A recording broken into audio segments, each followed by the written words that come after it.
ನಮಸ್ತೆ ವೀಕ್ಷಕರೇ, ನಾನು ಈ ದಿನ ಬೇಕರಿ ಶೈಲಿಯಲ್ಲಿ ಕಡಿಮೆ ಸಾಮಗ್ರಿಗಳಲ್ಲಿ ತುಂಬ ಸುಲಭವಾಗಿ ಗೋಡಂಬಿ ಬರ್ಫಿ ಮಾಡೋದು ಹೇಗೆ ಅಂತ ತೋರಿಸ್ಕೊಡ್ತಾ ಇದ್ದೀನಿ. ತುಂಬಾ ರುಚಿಯಾಗಿರುತ್ತೆ. ಒಂದ್ಸರಿ ಟ್ರೈ ಮಾಡಿ ನೋಡಿ, ಖಂಡಿತ ಇಷ್ಟಪಡ್ತೀರಾ, ಮತ್ತೆ ಮತ್ತೆ ಮಾಡ್ತೀರಾ, ಅಷ್ಟು ರುಚಿಯಾಗಿರುತ್ತೆ. ಈಗ ನೋಡಿ ಗೋಡಂಬಿ ಬರ್ಫಿ ಎಷ್ಟು ಸಾಫ್ಟಾಗಿ ಬಂದಿದೆ ಅಂತ ಗೊತ್ತಾಗ್ತಾ ಇದೆ. ಹಾಗೆ ನಿಮಗೆ ಈ ವಿಡಿಯೋ ಇಷ್ಟ ಆದರೆ ಪ್ಲೀಸ್ ವಿಡಿಯೋನ ಲೈಕ್ ಮಾಡಿ ಮತ್ತು ಚಾನಲ್ಗೆ ಸಬ್ಸ್ಕ್ರೈಬ್ ಮಾಡಿ. ಈಗ ಗೋಡಂಬಿ ಬರ್ಫಿ ಅಥವಾ ಕಟ್ಲಿ ಮಾಡೋದು ಹೇಗೆ ಅಂತ ನೋಡ್ಕೊಳ್ಳೋಣ ಬನ್ನಿ. ಮೊದಲು ಮಿಕ್ಸಿ ಜಾರಿಗೆ 2 ಕಪ್ಪಷ್ಟು ಗೋಡಂಬಿ ಹಾಕೊಳ್ತಾ ಇದ್ದೀನಿ. ನಿಮಗೆ ಬರ್ಫಿ ಎಷ್ಟು ಪ್ರಮಾಣದಲ್ಲಿ ಬೇಕು ಅಷ್ಟು ಪ್ರಮಾಣದಲ್ಲಿ ಗೋಡಂಬಿ ಉಪಯೋಗಿಸಬಹುದು, ಇಷ್ಟೇ ಉಪಯೋಗಿಸಬೇಕು ಅಂತಿಲ್ಲ. ನಂತರ ಮಿಕ್ಸಿ ಜಾರಿನಲ್ಲಿ ರುಬ್ಬಿಟ್ಕೊಳ್ತಾ ಇದ್ದೀನಿ. ಆದಷ್ಟು ಮಿಕ್ಸಿಯಲ್ಲಿ ಪಲ್ಸ್ ಅನ್ನೋ ಬಟನ್ ಇರುತ್ತೆ, ಅದನ್ನು ಪ್ರೆಸ್ ಮಾಡಿ ಈ ರೀತಿ ರುಬ್ಬಿಟ್ಕೊಳ್ಳಿ. ಆವಾಗ ಗೋಡಂಬಿ ಕೂಡ ಚೆನ್ನಾಗಿ ಪುಡಿ ಆಗುತ್ತೆ. ನೀವೇನಾದರೂ ಹೈ ಸ್ಪೀಡಲ್ಲಿ ಗೋಡಂಬಿ ಪುಡಿ ಮಾಡ್ಕೊಳ್ತೀರಾ ಅಂತಂದರೆ ಗೋಡಂಬಿಯಲ್ಲಿರುವಂಥ ಎಣ್ಣೆ ಬಿಡಲಿಕ್ಕೆ ಶುರುವಾಗುತ್ತೆ.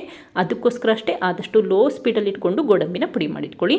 ಈಗ ನೋಡಿ ಒಂದು ಜರಡಿ ಇಟ್ಟಿದ್ದೀನಿ, ಹಾಗೆ ಪುಡಿ ಮಾಡಿರುವಂಥ ಗೋಡಂಬಿನ ಜರಡಿ ಮಾಡ್ಕೊಳ್ತಾ ಇದ್ದೀನಿ. ಈ ರೀತಿ ಜರಡಿ ಮಾಡ್ಕೊಳ್ಳೋದ್ರಿಂದ ಗೋಡಂಬಿ ಅಕಸ್ಮಾತ್ ಪುಡಿ ಆಗಿಲ್ಲ ಅಂತಂದರೆ ಅದೆಲ್ಲ ಹಾಗೆ ಉಳ್ಕೊಳ್ಳುತ್ತೆ ಅಂತಷ್ಟೇ. ಹಾಗೆ ಗೋಡಂಬಿನ ಮಿಕ್ಸಿ ಜಾರಿನಲ್ಲಿ ಪುಡಿ ಮಾಡಬೇಕಾದ್ರೆ ತುಂಬ ಪ್ರಮಾಣದಲ್ಲಿ ಗೋಡಂಬಿ ಏನಾದರೂ ಹಾಗೆ ಉಳಿದಿದ್ರೆ ಮತ್ತೆ ಮಿಕ್ಸಿ ಜಾರಿಗೆ ಹಾಕಿ ಪುಡಿ ಮಾಡ್ಕೋಬಹುದು. ನೋಡಿ, ಇಲ್ಲಿ ಕಡಿಮೆ ಪ್ರಮಾಣದಲ್ಲಿ ಗೋಡಂಬಿ ಹಾಗೆ ಉಳಿದಿದೆ, ಇದನ್ನು ಪಲ್ಯಗಳಿಗೆ ಉಪಯೋಗಿಸಬಹುದು. ಈ ರೀತಿ ಗೋಡಂಬಿ ಪುಡಿ ಮಾಡಿಟ್ಕೊಂಡೆ ಸಾಕು, ಆವಾಗ ಬರ್ಫಿ ಅಥವಾ ಕಟ್ಲಿ ಕೂಡ ತುಂಬ ಚೆನ್ನಾಗಿ ಬರುತ್ತೆ. ಈಗ ಈ ಗೋಡಂಬಿ ಪುಡಿನ ಹಾಗೆ ಎತ್ತಿಟ್ಕೊಳ್ತಾ ಇದ್ದೀನಿ. ನಂತರ ಮತ್ತೊಂದು ಪ್ಯಾನ್ಗೆ 1 ಕಪ್ಪಷ್ಟು ಸಕ್ಕರೆ ಹಾಕೊಳ್ತಾ ಇದ್ದೀನಿ. ನಾವಿಲ್ಲಿ 2 ಕಪ್ಪಷ್ಟು ಗೋಡಂಬಿ ಉಪಯೋಗಿಸಿರೋದ್ರಿಂದ 1 ಕಪ್ಪಷ್ಟು ಸಕ್ಕರೆ ಉಪಯೋಗಿಸ್ಕೊಂಡಿದ್ದೀನಿ. ಹಾಗೆ ಅರ್ಧ ಕಪ್ಪಷ್ಟು ತಣ್ಣೀರು ಹಾಕೊಳ್ತಾ ಇದ್ದೀನಿ. ನೀವು ಎಷ್ಟು ಪ್ರಮಾಣದಲ್ಲಿ ಗೋಡಂಬಿ ತೊಗೊಳ್ತೀರಾ ಅದರ ಅರ್ಧ ಭಾಗದಷ್ಟು ಸಕ್ಕರೆ ಉಪಯೋಗಿಸ್ಕೊಳ್ಳಿ, ಆವಾಗ ಸಿಹಿ ಪ್ರಮಾಣ ಕೂಡ ಕರೆಕ್ಟಾಗಿರುತ್ತೆ.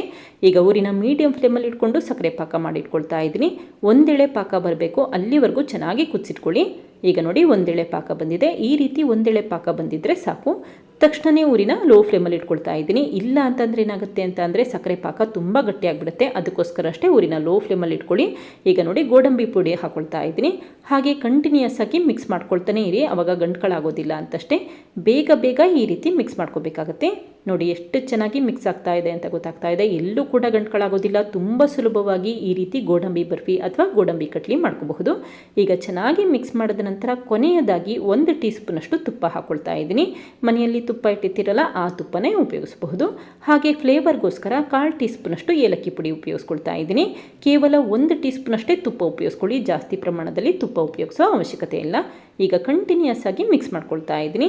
ತುಂಬ ಸಮಯ ಬೇಯಿಸೋ ಅವಶ್ಯಕತೆ ಇಲ್ಲ. ಈ ರೀತಿ ಸ್ವಲ್ಪ ಪ್ಯಾನ್ ಬಿಡಲಿಕ್ಕೆ ಶುರುವಾದರೆ ಸಾಕು, ತಕ್ಷಣವೇ ಸ್ಟವ್ ಆಫ್ ಮಾಡ್ಕೊಳ್ಳಿ.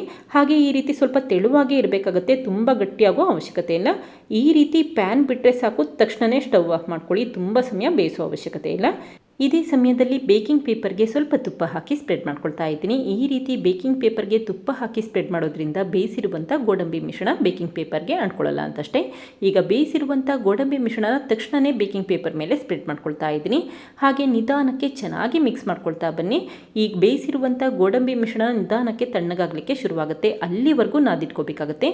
ಹಾಗೆ ನೋಡಿ, ಇಲ್ಲಿ ಗೋಡಂಬಿ ಮಿಶ್ರಣ ಬೇಕಿಂಗ್ ಪೇಪರ್ಗೂ ಕೂಡ ಅಂಟ್ಕೊಳ್ತಾ ಇಲ್ಲ. ಕಾರಣ ಅಷ್ಟೇ, ಬೇಕಿಂಗ್ ಪೇಪರ್ಗೆ ಸ್ವಲ್ಪ ತುಪ್ಪ ಹಾಕಿ ಸ್ಪ್ರೆಡ್ ಮಾಡಿರ್ತೀವಲ್ಲ ಅದಕ್ಕೋಸ್ಕರ ಅಂಟ್ಕೊಳ್ಳಲ್ಲ. ಈ ರೀತಿ ನಿಧಾನಕ್ಕೆ ಮಿಕ್ಸ್ ಮಾಡ್ಕೊಳ್ತಾ ಬನ್ನಿ. ಈಗ ನೋಡಿ ಗೋಡಂಬಿ ಮಿಶ್ರಣ ಗಟ್ಟಿ ಆಗಲಿಕ್ಕೆ ಶುರುವಾಗ್ತಾ ಇದೆ. ಗೋಡಂಬಿ ಮಿಶ್ರಣ ನಿಧಾನಕ್ಕೆ ತಣ್ಣಗಾಗಲಿಕ್ಕೆ ಶುರುವಾಗುತ್ತೆ, ಅಲ್ಲಿವರೆಗೂ ಈ ರೀತಿ ನಾದಿಟ್ಕೋಬೇಕಾಗುತ್ತೆ. ತುಂಬ ಸುಡ್ತಾ ಇರುತ್ತೆ, ಅದಕ್ಕೋಸ್ಕರ ಅಷ್ಟೇ ಈ ರೀತಿ ಬೇಕಿಂಗ್ ಪೇಪರ್ನ ಉಪಯೋಗಿಸ್ಕೊಂಡು ಫೋಲ್ಡ್ ಮಾಡ್ಕೊಳ್ತಾ ಇದ್ದೀನಿ. ನೋಡಿ ಹಿಟ್ಟು ಯಾವ ರೀತಿ ಸಾಫ್ಟ್ ಆಗಲಿಕ್ಕೆ ಶುರುವಾಗ್ತಾ ಇದೆ. ಈ ರೀತಿ ಸಾಫ್ಟ್ ಆಗಬೇಕು, ಅಲ್ಲಿವರೆಗೂ ಹಿಟ್ಟನ್ನು ನಾದಿಟ್ಕೋಬೇಕಾಗುತ್ತೆ. ಈಗ ನೋಡಿ ಗೋಡಂಬಿ ಮಿಶ್ರಣ ಕೂಡ ಸ್ವಲ್ಪ ತಣ್ಣಗಾಗಿದೆ. ಈ ರೀತಿ ಉಂಡೆ ಕಟ್ಟಲಿಕ್ಕಾಗಬೇಕು, ಅಲ್ಲಿವರೆಗೂ ನಾದಿಟ್ಕೊಂಡ್ರೆ ಸಾಕು. ನಂತರ ಈ ಉಂಡೆನ ಮತ್ತೊಂದು ಬೇಕಿಂಗ್ ಪೇಪರ್ ಮೇಲೆ ತೆಗೆದಿಟ್ಕೊಳ್ತಾ ಇದ್ದೀನಿ. ಹಾಗೆ ಈ ಬೇಕಿಂಗ್ ಪೇಪರ್ಗೆ ಮತ್ತೆ ತುಪ್ಪ ಸ್ಪ್ರೆಡ್ ಮಾಡೋ ಅವಶ್ಯಕತೆ ಇಲ್ಲ. ಈಗ ಮತ್ತೊಂದು ಬೇಕಿಂಗ್ ಪೇಪರಿಂದ ಕವರ್ ಮಾಡಿದ ನಂತರ ನಿಧಾನಕ್ಕೆ ಲಟ್ಟಿಸ್ಕೊಳ್ತಾ ಇದ್ದೀನಿ. ನಿಮಗೆ ತೆಳುವಾಗಿ ಬೇಕು ಅಂತಂದರೆ ತೆಳುವಾಗಿ ಲಟ್ಟಿಸಬಹುದು, ಅಥವಾ ದಪ್ಪನಾಗಿ ಬೇಕು ಅಂತಂದರೆ ದಪ್ಪನಾಗಿ ಲಟ್ಟಿಸ್ಕೋಬಹುದು. ನಾನಿಲ್ಲಿ ಮೀಡಿಯಮಲ್ಲಿ ಲಟ್ಟಿಸಿಟ್ಕೊಂಡಿದ್ದೀನಿ. ಬೇಕರಿಯಲ್ಲಿ ಯಾವ ರೀತಿ ಗೋಡಂಬಿ ಬರ್ಫಿ ಇರುತ್ತೆ ಆ ರೀತಿ ಲಟ್ಟಿಸ್ಕೊಳ್ತಾ ಇದ್ದೀನಿ. ಈಗ ನಿಧಾನಕ್ಕೆ ಸ್ವಲ್ಪ ಎಡ್ಜಸ್ನ ಕಟ್ ಮಾಡ್ಕೊಳ್ತಾ ಇದ್ದೀನಿ. ಈ ರೀತಿ ಎಡ್ಜಸ್ನ ಕಟ್ ಮಾಡ್ಕೊಳ್ಳೋದು ಆಪ್ಷನಲ್, ಬೇಡ ಅಂತಂದರೆ ಹಾಗೆ ಕೂಡ ಕಟ್ ಮಾಡ್ಕೋಬಹುದು. ಹಾಗೆ ಈ ಗೋಡಂಬಿ ಮಿಶ್ರಣ ಲಟ್ಟಿಸ್ಬೇಕಾದ್ರೆ ಸ್ವಲ್ಪ ಬಿಸಿ ಇರಬೇಕು, ಸ್ವಲ್ಪ ಬೆಚ್ಚಗಿರಬೇಕಾದ್ರೆ ಲಟ್ಟಿಸ್ಕೊಳ್ಳಿ, ಆವಾಗ ಈ ರೀತಿ ತೆಳುವಾಗಿ ಲಟ್ಟಿಸ್ಕೋಬಹುದು. ತುಂಬ ತಣ್ಣಗಾಗ್ಬಿಟ್ಟು ಏನಾಗುತ್ತೆ ಅಂತಂದರೆ ಬೇಗ ಗಟ್ಟಿ ಆಗಿಬಿಡುತ್ತೆ ಮತ್ತು ತೆಳುವಾಗಿ ಲಟ್ಸೋಕ್ಕಾಗೋದಿಲ್ಲ. ಅದಕ್ಕೋಸ್ಕರ ಅಷ್ಟೇ ಸ್ವಲ್ಪ ಬಿಸಿ ಇರಬೇಕಾದ್ರೇ ಲಟ್ಟಿಸ್ಕೊಳ್ಳಿ. ಈಗ ನಿಧಾನಕ್ಕೆ ಪೀಸಸ್ಗಳಾಗಿ ಕಟ್ ಮಾಡ್ಕೊಳ್ತಾ ಇದ್ದೀನಿ. ನಿಮಗೆ ಯಾವ ರೀತಿ ಬೇಕೋ ಆ ರೀತಿ ಕಟ್ ಮಾಡ್ಕೋಬಹುದು, ಇದೇ ರೀತಿ ಮಾಡ್ಕೋಬೇಕು ಅಂತೇನಿಲ್ಲ. ನಾನಿಲ್ಲಿ ಬೇಕರಿಯಲ್ಲಿ ಯಾವ ರೀತಿ ಗೋಡಂಬಿ ಬರ್ಫಿ ಇರುತ್ತೆ ಅದೇ ರೀತಿ ಮಾಡಿಟ್ಕೊಳ್ತಾ ಇದ್ದೀನಿ, ಅಂದರೆ ಡೈಮಂಡ್ ಶೇಪಲ್ಲಿ ಕಟ್ ಮಾಡ್ಕೊಳ್ತಾ ಇದ್ದೀನಿ. ಈಗ ನೋಡಿ ನಿಧಾನಕ್ಕೆ ಡೈಮಂಡ್ ಶೇಪಲ್ಲಿ ಕಟ್ ಮಾಡ್ಕೊಳ್ತಾ ಇದ್ದೀನಿ. ನೋಡಿ ಎಷ್ಟು ಚೆನ್ನಾಗಿ ಗೋಡಂಬಿ ಬರ್ಫಿ ಬಂದಿದೆ ಅಂತ ಗೊತ್ತಾಗ್ತಾ ಇದೆ. ತುಂಬಾ ಸಾಫ್ಟಾಗಿರುತ್ತೆ, ಬಾಯಲ್ಲಿಟ್ಟರೆ ಕರ್ಗೋ ಹಾಗೆ ಇರುತ್ತೆ. ಬೇಕರಿಯಲ್ಲಿ ಯಾವ ರೀತಿ ಗೋಡಂಬಿ ಬರ್ಫಿ ಇರುತ್ತೆ ಅದೇ ರೀತಿಯಲ್ಲಿರುತ್ತೆ. ಇದೇ ರೀತಿ ಎಲ್ಲ ಪೀಸಸ್ಗಳನ್ನು ಕಟ್ ಮಾಡ್ಕೊಳ್ತಾ ಇದ್ದೀನಿ. 2 ಕಪ್ಪಷ್ಟು ಗೋಡಂಬಿ ಇದ್ದರೆ ಸಾಕು, ತುಂಬ ಪೀಸಸ್ಗಳಾಗಿ ಈ ಗೋಡಂಬಿ ಬರ್ಫಿ ಮಾಡ್ಕೋಬಹುದು. ತುಂಬಾ ರುಚಿಯಾಗಿರುತ್ತೆ. ಈಗ ನೋಡಿ ಗೋಡಂಬಿ ಬರ್ಫಿ ಎಷ್ಟು ಚೆನ್ನಾಗಿ ಬಂದಿದೆ ಅಂತ ಗೊತ್ತಾಗ್ತಾ ಇದೆ. ಈಗ ಈ ಮಾಡಿಟ್ಟಿರುವಂಥ ಗೋಡಂಬಿ ಬರ್ಫಿನ ಈ ರೀತಿ ಒಂದು ಮಣೆ ಮೇಲೆ ಸರ್ವ್ ಮಾಡ್ಕೊಳ್ತಾ ಇದ್ದೀನಿ. ನೋಡಿದ್ರಲ್ಲ ಫ್ರೆಂಡ್ಸ್, ಎಷ್ಟು ಸುಲಭವಾಗಿ ಗೋಡಂಬಿ ಬರ್ಫಿ ಯಾವ ರೀತಿ ಮಾಡಿದೆ ಅಂತ ಗೊತ್ತಾಯ್ತಲ್ವಾ. ತುಂಬ ಸುಲಭವಾಗಿ ಮಾಡಬಹುದು, ತುಂಬಾ ರುಚಿಯಾಗಿರುತ್ತೆ. ಕೇವಲ ಗೋಡಂಬಿ ಹಾಗೆ 1 ಸ್ಪೂನ್ ತುಪ್ಪ ಮತ್ತು ಸಕ್ಕರೆ ಇದ್ದರೆ ಸಾಕು ಈ ರೀತಿ ಗೋಡಂಬಿ ಬರ್ಫಿ ಮಾಡಬಹುದು. ನೀವು ಕೂಡ ಒಮ್ಮೆ ಪ್ರಯತ್ನಿಸಿ, ಖಂಡಿತ ಇಷ್ಟಪಡ್ತೀರಾ. ಮನೆಯವರಿಗೆಲ್ಲ ಖಂಡಿತ ಇಷ್ಟ ಆಗುತ್ತೆ. Thank you. ಲೈಕ್ ಮಾಡಿ ಮತ್ತು ಸಬ್ಸ್ಕ್ರೈಬ್ ಮಾಡಿ.